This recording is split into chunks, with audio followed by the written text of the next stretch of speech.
Uh, Thoughts on Shane Pinto's game as he scored the overtime winner? And we've talked about this before, and I'm not even sure why we discussed it. Could he? And we're going to get to it later. Be on the bubble. Is Shane Pinto not an NHL regular player at this point, regardless of how many NHL games he's played and how few they've been? Mark, I'll start with you. Oh, well, yeah. I mean, and I was saying this before yesterday's game. Yeah. For me, I can understand on paper and with DJ coming out in the media and just flat out saying that it's tyranny right now.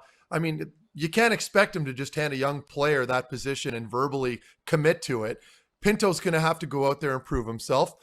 If he keeps playing the way he did last night, why would you send him anywhere else? I mean, if he's effective, and for me, the biggest thing is, can he play defense? Is he a liability? He's not. He's a terrific No. two-way forward, centerman, and he's responsible. He's confident.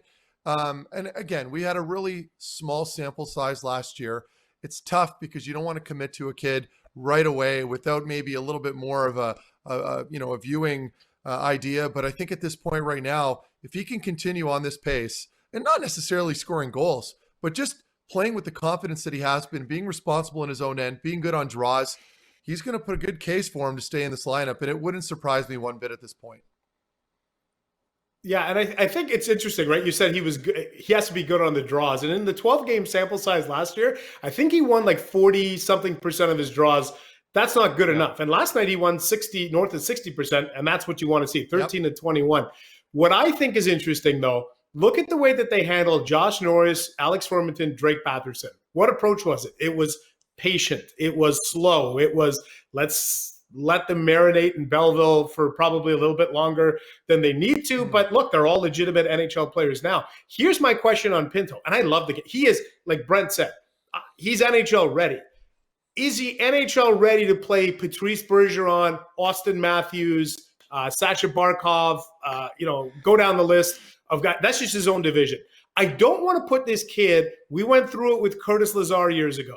I don't want to see this young man come in because he's got some hype around him, and the next thing you know, it's Christmas time, and you're not.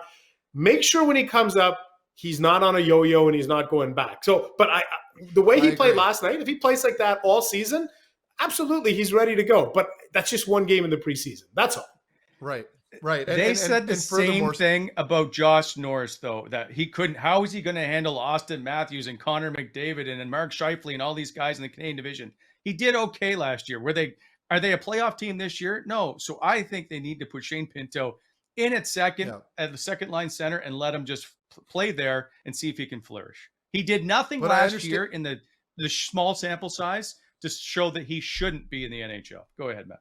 Right. But there isn't, and to Ian's point, and I do understand that side too, is that the games are going to be significantly different now when the expectation level is a little higher. You're not playing out the final 12 games of the year where the games are a little more meaningless and there's a lot less pressure on you as a player. You're going into a season in the lineup.